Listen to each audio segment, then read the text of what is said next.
आने वाले एपिसोड में आप आना चाहते हैं तो आपको हमको एक ईमेल भेजना है info@sandeepmaheshwari.com पे, तो हमारी टीम आपको कांटेक्ट करेगी। उस ईमेल में अपनी कांटेक्ट इन्फॉर्मेशन दीजिए और प्लस डिटेल में ये बताइए कि कौन सा टॉपिक है जिसके ऊपर आप ब्रेनस्टॉर्मिंग करना चाहते हैं। हमारा आज का टॉपिक है सेल्फ एस्टीम। जब हम तीनों ने डिस्कस किया तो हमने ये देखा कि सेल्फ एस्टीम एक्चुअली काफ़ी हद तक एक्सपेक्टेशन से जुड़ी हुई है। जो हम अपने बारे में सोचते हैं, अपने बारे में एक्सपेक्ट करते हैं अपने से, फिर कभी कभार क्या होता है हम ओवर थिंकिंग मोड में भी जा सकते हैं उसकी वजह से। ऐसा भी होता है कभी कभार कई लोगों के साथ। फिर ओवर थिंकिंग एक ऐसी स्टेट आ जाती है जहाँ पे लोग अपने आप पे फोकस नहीं कर पाते हैं। तो कहीं ना कहीं ये चीज़ हमारी सेल्फ एस्टीम को बहुत ज़्यादा इफ़ेक्ट करती है कि हम अपने बारे में क्या सोचते हैं या लोग हमारे बारे में क्या सोचते हैं। सर जैसे ओवर थिंकिंग इन्होंने बोला है, तो सेल्फ इस्टीम ओवर थिंकिंग के ऊपर बहुत ही ज़्यादा इफ़ेक्ट करती है। क्योंकि अभी जो मेरी सिचुएशन है ना, अभी मुझे job, like I recently got a job in a very good company. तो उसके बाद में अभी लोग जैसे बोल रहे हैं कि तू अपनी डिग्री कंप्लीट कर, बट मेरी एक क्रिएटिव फील्ड है। तो मुझे हो रहा है, मैं कॉन्फिडेंट हूँ खुद को लेके कि नहीं मैं कर लूँगी। डिग्री एक पीस ऑफ पेपर है जिसमें मेरी स्किल्स बताई जा रही हैं और वो एग्जैक्ट स्किल्स नहीं है मेरी, है ना। तो बस ओवर थिंकिंग के ऊपर भी ज़्यादा है कि लोग बोल रहे हैं, तो इस चीज़ को कैसे कवर करें कि नहीं मैं कॉन्फिडेंट हूँ और बस सेल्फ इस्टीम ही है कि वो बस बनी रहे एक तरह से। सर मेरे अकॉर्डिंग सेल्फ इस्टीम वो होती है जो इमेज है हमने अपने माइंड में अपनी बना रखी है, या तो सोसाइटी भी चेंज कर सकती है। वो सेल्फ इस्टीम बचपन से ही शुरू हो जाती है। जब हम पैदा होते हैं हमारे माँ बाप पहले तो जेंडर असाइन हो जाता है कि तुम्हें ये कपड़े पहनने, तुम्हें ये कपड़े पहनने।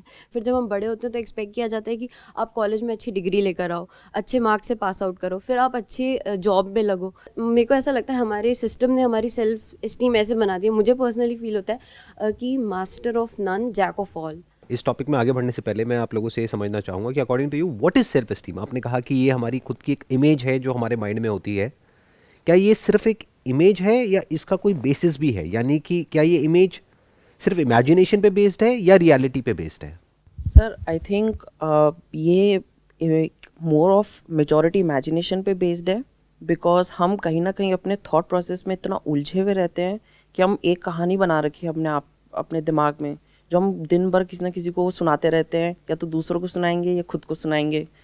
तो वो कहीं ना कहीं हमारी सेल्फ एस्टीम का एक बेसिस बन गया है। सर मेरे लिए self esteem is like opinion, ठीक है, वो अपना है बट वो अपना नहीं है। लोग ही तो हमें बता रहे हैं ना, जैसे आप बोलते हो कि थॉट है, ठीक है, तो ये भी मेरे लिए एक थॉट ही है कि लोग ही हमें बता रहे हैं कि ये बनो वो बनो, और उसी से ही कॉन्फिडेंस आ रहा है, उसी से ही हम गिर रहे हैं, उसी से हम उठ रहे हैं, सब कुछ उसी से ही हो रहा है। द पॉइंट इज कि कैसे हम औरों से राय तो लें लेकिन करें वो जो कि करना सही है उस सिचुएशन में। फिर चाहे वो हमारा थॉट हो या किसी और का थॉट हो। कुछ लोग क्या एक्सट्रीम में चले जाते हैं कि अब तो मैं जो भी दुनिया कह रही है मैं वो करूंगा ही नहीं या करूंगी ही नहीं। वो भी बेवकूफी की निशानी है। सबकी सुन लो, फिर पेपर पेन ले करके बैठ करके इस प्रॉब्लम का सॉल्यूशन निकाल लो। ये इतना कॉम्प्लिकेटेड नहीं है जितना हमें लग रहा है। कॉम्प्लिकेटेड कब होता है? जब आप माइंड में उसको सॉल्व करने की कोशिश कर रहे हो। जैसे एक एग्जांपल देता हूं, मैं एक आपसे क्वेश्चन पूछूंगा, उसका फटाफट से आंसर देना है। 39,436 मल्टीप्लाइड बाय 48,948, बताइए क्या होता है? समझ गया प्रॉब्लम क्या हो रही है? क्या कभी आपने बैठ करके एक्चुअल में लिखा है कि आपको लाइफ से क्या चाहिए और क्या नहीं चाहिए? सच बोलना। कभी नहीं। माइंड में सॉल्व करने की कोशिश कर रहे हो ना। अगर ये जो मैंने अभी आपसे क्वेश्चन पूछा इसको पेपर पेन लेकर के सॉल्व करो तो कितना मुश्किल है? कितना टाइम लगेगा? Sir 15 minutes. और अगर माइंड में करते रहे तो? सर माइंड में आएगा फिर भूल जाएंगे, रिमाइंडर भूल जाएंगे, कभी डिनोमिनेटर भूल जाएंगे। प्रैक्टिकली स्पीकिंग माइंड में आप इसको सॉल्व कर ही नहीं सकते जब तक कि आपका माइंड इस तरह की प्रॉब्लम्स को सॉल्व करने के लिए ट्रेन नहीं है। ये जो हमारी लाइफ इतनी कॉम्प्लिकेटेड हो जाती है, या ये कह लो हम इसको कॉम्प्लिकेटेड समझते हैं और बना देते हैं, उसके पीछे जड़ ये है कि कभी हम पेपर पेन लेकर के बैठते ही नहीं है अपनी लाइफ में। अभी आप यहाँ पर हो, पेपर पेन लेकर के सब बैठे हो, but I am not sure घर में कितनी बार अकेले में आप एक पेपर पेन लेकर के बैठते हो, एक पेपर के ऊपर एक लाइन ड्रॉ करते हो कि ये जो मैं करने वाली हूं या ये जो मैं करने वाला हूं इसका क्या प्लस है और क्या माइनस है, और ये जो मैं छोड़ रहा हूं उसका क्या प्लस है और उसका क्या माइनस है। उसके बाद में टोटल करने में कितनी देर लगेगी कि अच्छा इसको करने के प्लस जो है वो 20 है, माइनस सिर्फ 2 है। फिर ये पेपर किसी और को भी दिखा सकते हो, उनसे बोलो अगर इसमें कोई पॉइंट ऐड करना है तो आप बताओ, कुछ आपको लॉजिकल नहीं लग रहा है तो बताओ, उसको हटाते हैं। क्लियर हो रहा है क्या करना होता है? माइंड मैपिंग सीखो सबसे पहले तो। आपने आई एम श्योर मेरे सेशंस देखे होंगे, कितने सेशन देखे होंगे मेरे? सर बहुत सारे, ऑलमोस्ट सारे सर। किसने उसी की देखते हो? वजह टाइम से पास के लिए देखते हो, नहीं, एक्चुअल में सर कुछ करते एक्चुअल में हो? होता है सर, लाइफ में बहुत इंप्रूवमेंट आया है कभी माइंड मैपिंग करी है? सर। माइंड मैपिंग छोटे में की है, टीचर्स बहुत खुश होते थे। क्या होती है माइंड मैपिंग, माइंड कैसे करते मैपिंग हैं? बेसिकली जैसे आपने कोई ह्यूमन फिगर ड्रॉ कर दिया, फिर आपके माइंड में जो जो चल रहा है आप उसको ट्री या ब्रांचेस बना के लिखते रहते हो कि अच्छा अब ये थॉट आया, अब ये थॉट आया, अब उसमें से जो इंपॉर्टेंट चीज़ें होती हैं वही आप उसको हाईलाइट करते हो। आपने कभी करी है माइंड branches। मैपिंग? मैंने ट्राई करी थी कल और शायद परसों की बात झूठ मत बोलना है, ये नहीं कि कसम वीडियो में से। बोलना है तो बोलना है। है। आपकी कसम करो। नहीं मेरी कसम मत खाओ, मेरे कसम बच्चे से। गालियां निकालेंगे आपको। अपने पिताजी की कसम खाओ, अपनी माँ की कसम खाओ। मुझे मेरे मम्मी पापा की कसम मैंने ठीक है, mind map अब किया। बोलो। हाँ, तो ये लाइफ के लिए नहीं, जब हम लोगो बनाते हैं ना तो उसमें भी हमारा माइंड मैपिंग होता है, तो इसके लिए दिमाग भी चलना चाहिए सबसे पहले तो। राइट। तो एक जैसे वर्ड लिखा माई लाइफ, ठीक है, उसमें मैंने सारे वो चीज़ें लिख दिया जो मुझे ज़रूरी हैं। उसमें मैंने एक चीज़ लिखा, I want to be the boss, मैंने लिख दिया बॉस। अब इसके लिए सर एफर्ट्स चाहिए कि वो आप बड़ी बड़ी चीज़ें लिख तो रहे हो, आप मनी भी लिख रहे हो, पैसा भी लिख रहे हो, कहाँ से, उसके लिए एफर्ट्स भी तो चाहिए। सर लाइक मैंने नोटिस करा, मैं जैसे जर्नलिंग करता हूँ, तो अगर मैं जब जर्नलिंग करता हूँ तो मैं एक बार मैंने ऐसा करा था कि जब मैंने डिग्री में अपना कॉलेज में एडमिशन कर रहा था, तो तब मैंने करा था कि प्लस क्या है माइनस क्या है। तो उस टाइम पे मेरे साथ ये हुआ था कि मैं बहुत ज़्यादा ओवर थिंकिंग मोड में चला गया था, कहीं ना कहीं मेरा बायसनेस बीच में आ गया था। तो बहुत बार माइंड मैपिंग करते हुए आपका खुद का जब बायसनेस बीच में आ जाता है तो बहुत डिफिकल्ट हो जाता है एक राइट डिसीजन लेना। आपने जब माइंड मैपिंग करी तो आपका जो बायस है वो बीच में आ गया और वो आपको साफ नजर आ रहा है। वो नजर क्यों आ रहा है? क्योंकि आप माइंड मैपिंग कर रहे हो। अगर माइंड मैपिंग नहीं करोगे तो आपको पता भी नहीं लगेगा कि आपका बायस क्या है, नॉन बायस क्या है। वो थॉट्स इतनी तेजी से अंदर घूमते हैं कि उसको पकड़ पाना is almost next to impossible unless and until you are trained in looking at your thoughts. तो ये पता लगना अपने आप में बहुत बड़ी अचीवमेंट है। वो तब पता लग पाया जब आपने लिखा। अगर लिखते नहीं तो पता कैसे लगता? पहले तो लिख दो प्लस माइनस जो भी डिसीजन लेना है लाइफ में उसका, फिर उसके बाद में आगे फिगर आउट करो। तो अगर अपनी सेल्फ एस्टीम को ठीक करना है इस मेथड के थ्रू जिसकी मैं बात कर रहा हूं, तो कैसे करोगे? लगाओ दिमाग। अभी आपकी जो सेल्फ एस्टीम है वो कैसे चल रही है मैं बता देता हूं, बिना पेपर पे लिखे। अगर आप अपने माइंड में झांक करके देखोगे तो आपकी सेल्फ एस्टीम चल रही है कि आपके पेरेंट्स आपसे क्या चाहते हैं, आपके आसपास वाले आपसे क्या चाहते हैं, आपके फ्रेंड्स क्या कर रहे हैं, आपके रिलेटिव्स क्या कर रहे हैं, आपके भैया, आपकी दीदी, आपके पड़ोसी, या क्या कूल है आज की डेट में करना, क्या कूल नहीं है। इस सब के बेस पे आपकी सेल्फ एस्टीम बन रही है। तो ये सब क्या हो गया? एक तरह का एक हवाई महल है। जितना मर्जी यहां पर कुछ भी अचीव कर लो, आप अंदर से खाली के खाली रहने वाले हो। बाहर से जरा सा किसी ने कुछ बोल दिया आपको गुस्सा आ जाएगा। आपको कभी चेक करना है ना किसी की सेल्फ एस्टीम कैसी है, तो जो उसने अचीव किया अपनी पूरी ज़िंदगी में, अपना पूरा एफर्ट लगा करके, मानो 10 साल लगा करके कुछ अचीव किया, उसके बारे में उल्टा बोल दो, बोलो ये क्या है, तो बेकार है। अब देखो उसका रिएक्शन क्या है। उससे आपको पता लग जाएगा उसकी सेल्फ एस्टीम एक्चुअल में हाई है या लो है। बाहर से अचीवमेंट हाई है, सक्सेसफुल है, पर सक्सेस से सेल्फ एस्टीम नहीं बढ़ती है ना। सेल्फ एस्टीम बढ़ती है जब आप सेल्फ को समझ लेते हो। उसके सेंटर में क्या है सेल्फ एस्टीम के? सेल्फ। जब आप एक्चुअल में समझ लेते हो कि लाइफ में क्या इंपॉर्टेंट है और क्या नहीं है, और आपका पूरा फोकस वहीं पर होता है, अब आपकी सेल्फ एस्टीम अनशेकेबल है। अब वो जो दुनिया के लिए बहुत इंपॉर्टेंट है, जिसपे उनकी सेल्फ एस्टीम बेस्ड है, उसके बारे में आप कुछ उल्टा भी बोलोगे उस इंसान को, तो वो हंसेगा आपके साथ साथ में। आप कहोगे इसमें क्या है, ये क्या कर लिया। आप खुद कहोगे हाँ एक्चुअल में इसमें कुछ नहीं है। बट जो एक्चुअल में इंपॉर्टेंट है उसके बारे में आप कुछ बोल ही नहीं सकते, क्योंकि अगर आप बोलोगे तो आप बेवकूफ हो।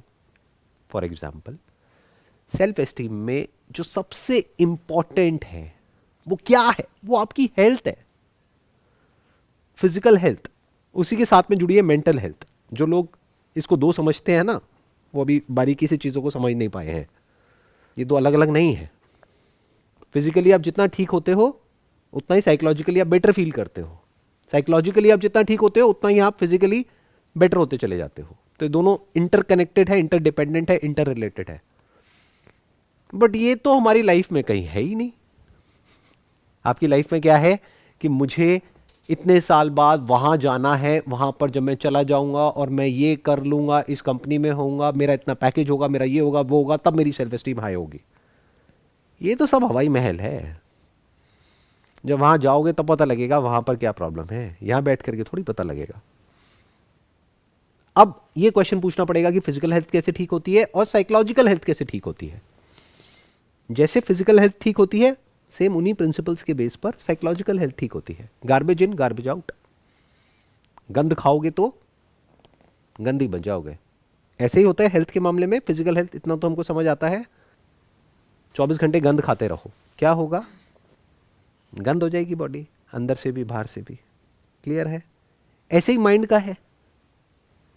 अंदर से आपकी क्या हालत है वो बाहर से देख के तो कोई बता ही नहीं सकता। आपको तो सिर्फ एक स्माइल पास करनी है, सामने वाले को लगेगा अरे वाह इसकी तो लाइफ बहुत बढ़िया है। ऐसी तो आप लोग चमक जाते हो। अपने दूर से किसी भैया को, दीदी को देखा, वो बाहर वहां पे सेटल है और वो यहाँ पर आए और अपना स्टाइल मार रहे हैं, देखो हमारी लाइफ में ये है, वो है, वो है, वो है, वो है, वो है, वो है, ये है, वो है। आपको आए और 4 दिन में चमका के चले गए। अब आपकी लाइफ का गोल क्या है? मेरे को उनके ऐसा बनना है। हो सकता है उनकी जिंदगी बिल्कुल बेकार हो, साइकोलॉजिकली और फिजिकली हो सकता है उनकी लाइफ की धज्जियां उड़ी पड़ी है, पर दूर से देखने में नहीं लगता। प्लस वहां तक तो हमारी नजर ही नहीं जाती, क्योंकि हमारी लाइफ के सेंटर पॉइंट में तो ये सब है ही नहीं चीजें, क्योंकि बाहर से ये सब दिखता नहीं है ना। तो जब किसी को दिखता ही नहीं तो वो उसके बारे में बोलेगा क्या? ना कोई देखना चाहता है। क्या कोई इंटरेस्टेड है आपकी साइकोलॉजिकल हेल्थ में? तो सेल्फ एस्टीम का सबसे पहली ब्रांच कौन सी हो गई और सबसे इंपॉर्टेंट ब्रांच कौन सी हो गई? हेल्थ। इस पे फोकस करो ना। अगर ये पीछे छूट जाती है, फिजिकल हेल्थ, साइकोलॉजिकल हेल्थ, और आप कुछ भी अचीव कर लेते हो, सब बेकार है। क्या इस सच को नहीं देख पा रहे? क्या एक और सच को देख पा रहे हो कि जो एनवायरनमेंट है उसकी धज्जियां उड़ी पड़ी है? पोल्यूशन इतना है जिसकी कोई हद नहीं है, हर लेवल पे। जो खा रहे हो, जो सांस ले रहे हो, जो पी रहे हो, जो देख रहे हो, सुन रहे हो, जो सोच रहे हो, जो बातें हो रही हैं चारों तरफ, सब पोल्यूटेड है। ऐसे में अपनी हेल्थ को बचाए रखना, अपने माइंड को, अपनी बॉडी को, ऑलमोस्ट नेक्स्ट टू इम्पॉसिबल है। तो जब भी मैं सैड होती हूँ ना, तो हम अपनी टीवी पे आप ही के वीडियोस चलाते हैं। तो सर जैसे आपने डाला है, जब भी दिल दुखी हो तो ये देखें, जब भी हिम्मत टूटने लगे तो ये देखें। सर वो वीडियोस हमारे फेवरेट हैं और मेरे हस्बैंड भी सुनते रहते हैं वही लगा के। और वो मॉर्निंग अफर्मेशंस और नाइट अफर्मेशंस तो मेरी डेली की हैं। तो सर उसमें आप कहते हैं कि माफ़ करो, आप फॉरगिवनेस की बात करते हो। तो मैं जब भी वो लाइन सुनती हूँ मैं कर नहीं पाती, मैं एक्सेप्ट नहीं कर पाती वो लाइन आपकी, कि मैं कैसे माफ़ कर दूँ जिन्होंने मेरे साथ बुरा किया। आपके दिल में अगर किसी के लिए एंगर है, क्यों? क्योंकि उन्होंने आपके साथ कुछ बुरा किया। तो ये एंगर क्या है? हाथ में जलता हुआ कोयला है। कभी फील किया है जब गुस्सा आ रहा होता है तो अंदर भारीपन होता है, जलन होने लग जाती है, फिजिकल मैनिफेस्टेशंस भी हो जाते हैं, फिजिकली भी आपको बुरा लगने लग जाता है। तो एक तरह से हाथ में जलता हुआ कोयला रखा है, या तो उसको उठा करके उसके ऊपर फेंको, तो वो भी फेंकेगा, उसके पास भी कम नहीं है जलते हुए कोयले। मेरी इस बात को ध्यान से समझना, लाइफ में ना 2 तरह के लोग होते हैं। एक होते हैं जिनको आप अपनी लाइफ की जो लॉन्ग टर्म विजन है उसमें कहीं पर देख रहे हो, दूसरे हैं जिनको नहीं देख रहे हो। आपको अच्छे से समझ आ चुका है कि ये जो इंसान है ये अंदर से पूरी तरह से करप्ट है, बाहर से चाहे जो मर्जी दिखाता रहे। उनसे रिलेशन जितनी जल्दी खत्म कर दोगे उतना अच्छा है। फिर चाहे वो अपने खुद के कोई भी हो, उससे क्या फर्क पड़ता है? अपना और पराया क्या होता है? पहले मुझे ये बताओ, अपना क्या होता है, पराया क्या होता है? बहुत सारे ऐसे होते हैं जो दोस्त होते हैं लेकिन अपनों से ज्यादा अच्छे होते हैं, और बहुत सारे ऐसे होते हैं जो नाम के लिए अपने होते हैं लेकिन दुश्मनों से भी गए गुजरे होते हैं।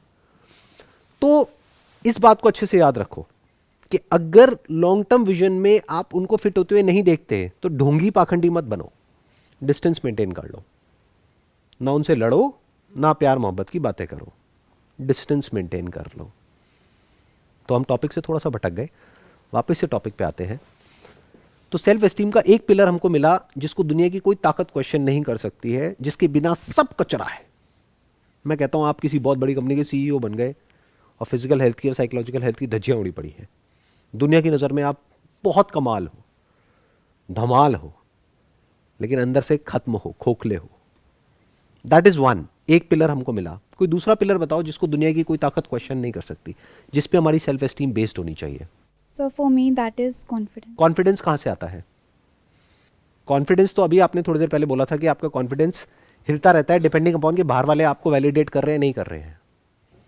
यानी आपके फ्रेंड्स, रिलेटिव्स, वो सब बोलते हैं कि जो आप कर रहे हो वो सही है तो आपका कॉन्फिडेंस बढ़ जाता है। वो सब कहते हैं नहीं ये तो बेकार है, मत करना, बर्बाद हो जाओगे, तो आपका कॉन्फिडेंस खत्म हो जाता है। फिर तो सर यहाँ पे हम थिंकिंग भी नहीं बोल सकते, कि मैच्योरिटी भी नहीं बोल सकते, क्योंकि सब कुछ हमारा लोगों के ऊपर ही डिपेंड है, हम खुद तो कुछ भी नहीं है। फिर नहीं, थिंकिंग आपकी अपने ऊपर डिपेंड है, मैच्योरिटी आपकी अपने ऊपर डिपेंड है, बट आपका कॉन्फिडेंस अभी जो आपने बोला वो किसी और पे डिपेंड है। अगर खुद पे डिपेंड हो तो कोई प्रॉब्लम नहीं है। अब खुद पे कैसे डिपेंड होता है कॉन्फिडेंस? ये दूसरे पिलर की हम बात कर रहे हैं। सेल्फ एस्टीम में पहला पिलर हो गया हेल्थ, दूसरा क्या है? सर आई थिंक आपने बोला था सेल्फ एस्टीम उस पर बेस होनी चाहिए जो बाहर वाले नहीं देख पाए, दो नहीं देख सकते। तो आई थिंक फाइनेंशियल फ्रीडम उस पर बेस्ड है सेल्फ एस्टीम पे। फाइनेंशियल फ्रीडम कैसे अचीव करते हैं? फाइनेंशियल फ्रीडम आई मीन आप किसी पर्टिकुलर जॉब या बिजनेस पे डिपेंडेंट ना हो। तो अगर कोई इंसान है, मानो वो एक बहुत अच्छे फैमिली बैकग्राउंड से है और उसके पिताजी के पास में बहुत ज़मीन है, वो जॉब पे भी डिपेंड नहीं है, बिजनेस पे भी डिपेंड नहीं है, उसके पिताजी के पास इतना पैसा है कि उसकी 7 पुश्ते बैठे बैठे खा सकती है, तो क्या उस इंसान की सेल्फ एस्टीम हाई होगी या लो होगी? लो होगी। क्यों? क्योंकि कहीं ना कहीं फिर उसका आई थिंक उसकी हेल्थ पे भी आएगा इफेक्ट। हो सकता है हेल्थ पे ना आए, वो पूरे दिन जिम में पड़ा रहे, बॉडी बनाता रहे। इसको ना इन्वेस्टिगेट कर रहे हैं, बहुत इंटरेस्टिंग है, अगर आप मेरे साथ साथ में देख पाओ तो। उस इंसान की सेल्फ एस्टीम लो होगी, क्यों? बताओ, आप में से कोई जवाब दे सकता है? और कैसे पता लगेगा उसकी सेल्फ एस्टीम हाई है या लो है? बाप के पास बहुत पैसा है, उसको कुछ करने की जरूरत नहीं है, जिसकी मैं बात करता हूं अपने सेशन में, फाइनेंशियल फ्रीडम उसके पास में ऑलरेडी है, लेकिन आप कह रहे हो उसकी सेल्फ एस्टीम लो है। आप ये भी बोल सकते हो लो है, आप कह सकते हो हाई है। Give me a reason, give me a logic. वो तो हाई है, क्योंकि वो शो ऑफ करेगा कि मेरे पापा के पास तो इतना पैसा है, तो आईफोन रख लो, ये गाड़ियाँ रख लो इतनी बड़ी बड़ी, तो घुमाओ, और पैसा उड़ाएगा वो फ्रेंड्स के ऊपर भी। क्या इसको सेल्फ एस्टीम बोलते हैं, ईगो बोलते हैं? सेल्फ एस्टीम और ईगो में क्या फर्क होता है? सर सेल्फ स्टीम वो होती है जो हम अपने बारे में ऑनेस्टली सोचते हैं कि हाँ ये मेरी इमेज है, और ईगो वो होती है जो हम दूसरों को दिखाने के लिए अपनी एक इमेज बना लेते हैं कि देखो मैं ये हूँ, तुम मेरे को अप्रोच करो तो मेरे बारे में ये सोच के अप्रोच करो। वो इंसान जिसके पिताजी के पास में बहुत पैसा है, उसकी ईगो तो बहुत हाई है, उसको आप जरा सा कुछ बोल करके देखो, वो लड़ने मरने को उतारू हो जाएगा। इसका मतलब उसकी सेल्फ एस्टीम लो है। जब सेल्फ एस्टीम एक्चुअल में हाई हो जाती है ना, तो ईगो डिसॉल्व हो जाती है। उस इंसान के अंदर ईगो नहीं होती है, वो हंसता खेलता होता है।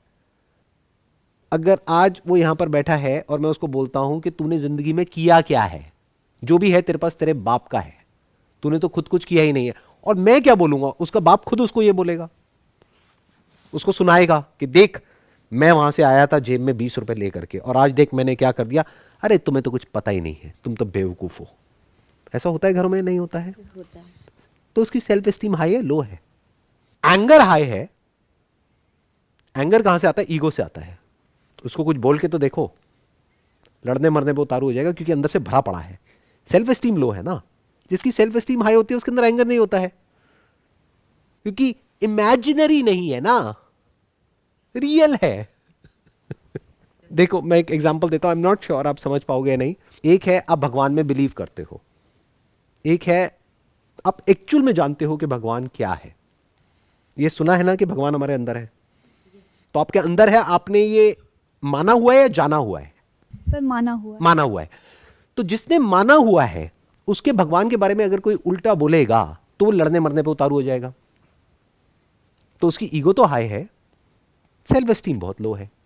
लोग लड़ रहे हैं, मर रहे हैं रिलीजन्स के लिए, क्यों? क्योंकि वो सब इमेजिनेशन पे बेस्ड है। तो इमेजिनेशन से सेल्फ एस्टीम नहीं बढ़ती है, रियलिटी से सेल्फ एस्टीम बढ़ती है। Self esteem must be based upon reality, ego is based upon imagination. क्या भगवान को प्रोटेक्शन की जरूरत है या उस इंसान को प्रोटेक्शन की जरूरत है? इंसान को। सोचो अगर भगवान एक्चुअल में भगवान को वो चाहिए अरे उसके जैसे कितने आए कितने चले गए। तो ये क्या है? उसकी ईगो है, क्योंकि जैसे ही आप उसके भगवान के बारे में कुछ भी बोलोगे वो गुस्सा हो जाएगा। तो anger is a sign of ego. Anger, frustration, restlessness, stress, anxiety, ये सब जो साइंस हैं, ये सब ईगो के साइंस हैं। जितनी ज्यादा आपकी ईगो होगी उतना ही अंदर से आप फ्रेजाइल हो, सेल्फ एस्टीम आपकी जीरो है।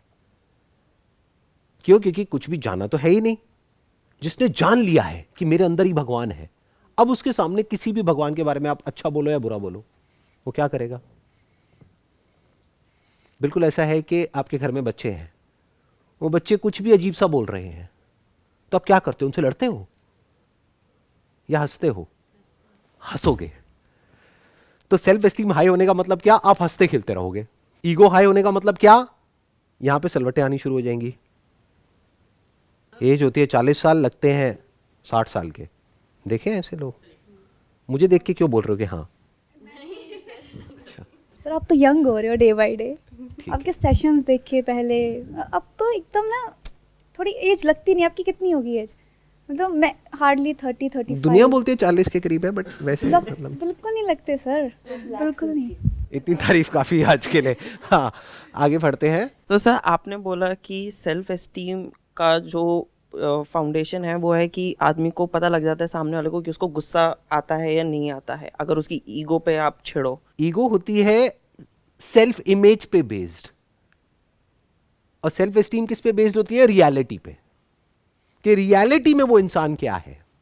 सर अगर से सेल्फ अंडरस्टैंडिंग है किसी को, अब जैसे मैं आपके सेशंस देखता हूँ, मैं आपको इतने सालों से फॉलो कर रहा हूँ, तो मेरे अंदर भी ये था, ये एक ईगो का। बट आपके सेशन देख देख के मेरे को जो एक सेल्फ अंडरस्टैंडिंग डेवलप हुई है, उससे मेरी काफ़ी हद तक मेरी ईगो ख़त्म हो गई है। मतलब लाइक अब मेरे को अगर कोई मेरे को ऐसा आके कोई बोलेगा, गुस्सा रहेगा, तो मैं भी एक्चुअली हंसूंगा ही। मेरे को ऐसे नहीं होगा कि मैं गुस्सा कर दूंगा। तो बट फिर कहीं ना कहीं वो चीज़ भी आई थिंक इनफ नहीं होती आपकी सेल्फ एस्टीम को बढ़ाने में। मतलब आपको खुद से लगता नहीं है। Exactly, I was about to say that. अभी उस इंसान में जिसको गुस्सा आ रहा है और आपको गुस्सा नहीं आ रहा है, दोनों में कोई फर्क नहीं है। सुपरफिशियली फर्क है, अंदर से कोई फर्क नहीं है। क्यों? क्योंकि सेल्फ एस्टीम जो बेस्ड होती है वो होती है रियलिटी पे। रियलिटी में आपने लाइफ में क्या किया है? क्या आप पूरी तरह से इंडिपेंडेंट हो? क्या आप ये कह सकते हो कि मेरे पास में जो भी कुछ है फाइनेंशियली, वो सब ले लो, मैं 4 दिन में दोबारा से सब खड़ा कर दूंगा। 4 दिन ज्यादा हो गया, 1 साल में मैं दोबारा से सब कुछ उसी लेवल पे पहुंचा दूंगा। क्या ये कॉन्फिडेंस है? और क्या ये ओवर कॉन्फिडेंस है, या this confidence is based upon ability, your ability, your skill? वहां से सेल्फ एस्टीम बढ़ती है। तो एक हमें किस पे काम करना है? अपनी हेल्थ पे। दूसरा हमें काम करना है अपनी स्किल पे, अपनी एबिलिटी पे, अपनी अंडरस्टैंडिंग पे, जो काम हम कर रहे हैं उस पर। अभी जो मैं आपको एग्जांपल दे रहा था थोड़ी देर पहले, कि जिसके पिताजी का पैसा उसके पास में है, उसको जरा सा कुछ बोलोगे उसको बुरा लगेगा। क्यों? क्योंकि उसने एक्चुअल में कुछ नहीं किया लाइफ में। उसकी रियलिटी क्या है? कि वो जीरो है। तो अगर अपनी सेल्फ एस्टीम को बढ़ाना है, ईगो को नहीं, तो वो कैसे होगा?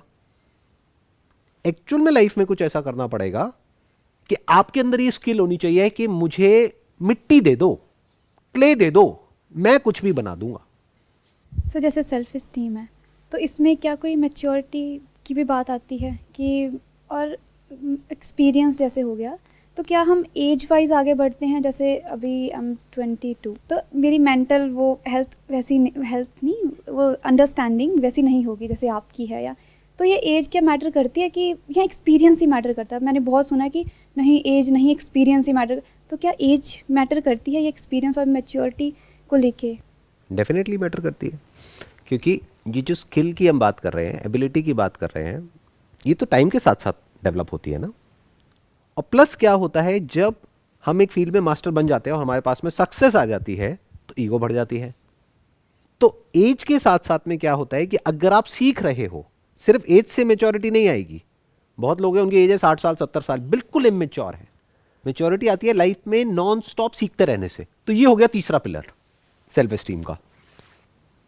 चाहे फेलियर है चाहे सक्सेस है, आप सीखते ही चले जा रहे हो। ना तो हम अपने फेलियर से सीखते हैं मेजॉरिटी ऑफ पीपल, और सक्सेस से तो रेयरेस्ट ऑफ रेयर कोई सीखता है। कबीर का एक दोहा है, आप लोगों ने हो सकता है सुना होगा, हो सकता है नहीं सुना होगा। आप कहोगे यार कहाँ आ गए, हम तो सोच करके आए थे एक मोटिवेशनल सेशन होगा, ये तो सत्संग शुरू हो गया है। सुनोगे? हाँ ठीक है। दुख में सिमरन सब करें, सुख में करे ना कोई, जो सुख में सुमरन करे दुख काहे को होए। मतलब लाइफ में जब दुख आता है तो सब लाइनों में लगे होते हैं। किसी भी रिलीजियस जगह पर चले जाओ, वहां पे आपको नजर आ जाएंगी लाइंस। ये प्रीमियम लाइन है, ये फ्री की लाइन है, ये इतने की लाइन है, इसके लिए टिकट लगती है, ये होता है वो होता है, वहां पर भी टिकट है। जब दुख आता है लाइफ में, हम भागते हैं ना, इधर उधर लोगों को ढूंढते हैं कि किसी तरीके से हमारे ये जो दुख है ये चला जाए, हमारी ये प्रॉब्लम सॉल्व हो जाए। जब लाइफ में सुख होता है तब हम क्या करते हैं? जब टाइम अच्छा होता है तब क्या करते हैं? जब सक्सेसफुल हो जाते हो तब क्या करते हो? अभी तो खैर हुए नहीं हो, जब हो जाते हैं तो क्या होता है? मतलब कुछ एक्स्ट्रा ऑर्डिनरी आपने अचीव कर लिया, जिसे बोलते हैं ना टिपिकल लैंग्वेज में, फोड़ दिया, कि दुनिया की नजर में फोड़ दिया, और चारों तरफ आपकी तारीफें हो रही हैं, चारों दिशाओं में। तब क्या होता है? क्या हमारा दिमाग खराब नहीं हो जाता है? सक्सेस दिमाग पे नहीं चढ़ जाती है? क्या हम सीखना बंद नहीं कर देते हैं? क्या उस वक्त हमें यह याद रहता है कि यह भी टेम्पररी है? जैसे फेलियर आया और गया, ऐसे ही ये सक्सेस है, आएगी और जाएगी।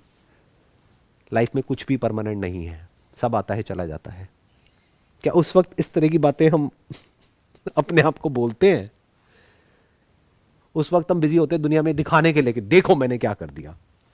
हमारा मैं बढ़ जाता है, यानी ईगो बढ़ जाती है।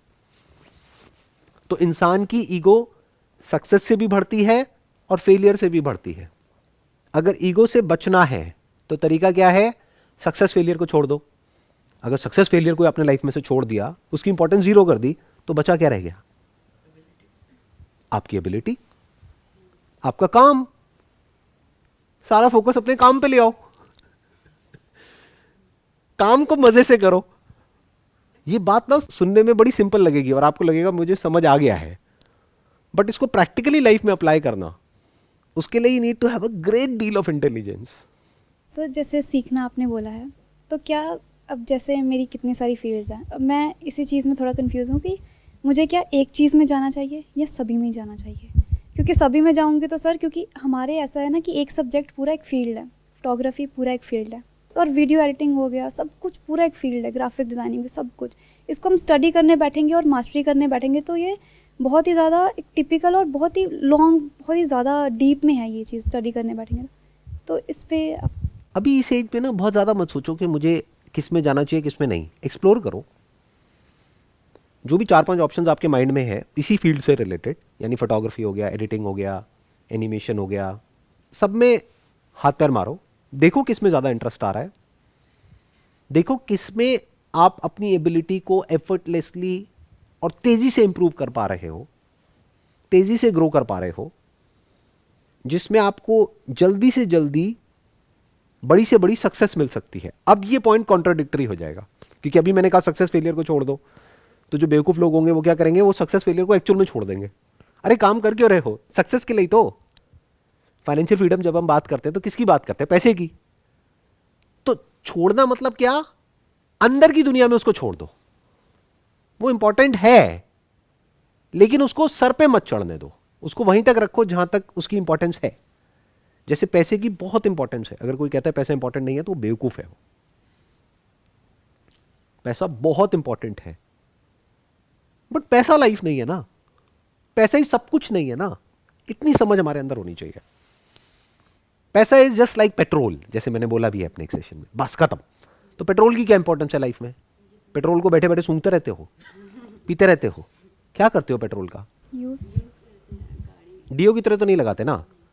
क्यों नहीं लगाते? क्योंकि वो फ्लेमेबल भी होता है। एग्जैक्टली, आग लग जाएगी। ऐसे ही अगर पैसे को छिड़क लिया ना अपने ऊपर, लोग यही तो कर रहे हैं। अरे पैसे को यूज करो आगे बढ़ने में लाइफ में, बस पैसे को छिड़को मत अपने ऊपर, आग लग जाएगी। इस आग को ईगो कहते हैं। एंगर, फ्रस्ट्रेशन, जेलसी, इस सब की जड़ जो है ना वो यही है। तो आपको सक्सेस चाहिए ताकि आप सक्सेस से फ्री हो सको। ये बात समझ आई मैंने क्या बोल दिया है?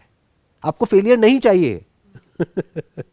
जब मैंने कहा सक्सेस फेलियर को छोड़ दो, तो ये नहीं कि एक ऐसा रास्ता पकड़ लो जहां पर जाकर के लुटे फिटे बैठे हो, 5 साल बाद कह रहे हो यार मैंने तो सक्सेस फेलियर दोनों को छोड़ दिया, इन्होंने कहा था काम पे फोकस करो, मैंने तो बहुत काम किया, मेरे पास में ना तो पैसा है ना घर है, कुछ भी नहीं है मेरे पास में। तो मैं क्या कह रहा हूं, सक्सेस को अचीव करो ताकि सक्सेस से फ्री हो जाओ। पेट्रोल भरवाओ गाड़ी में जिससे कि पेट्रोल की टेंशन से फ्री हो जाओ। जिसकी गाड़ी में पेट्रोल नहीं है उसके दिमाग में एक ही थॉट घूम रहा है, पेट्रोल पेट्रोल पेट्रोल पेट्रोल।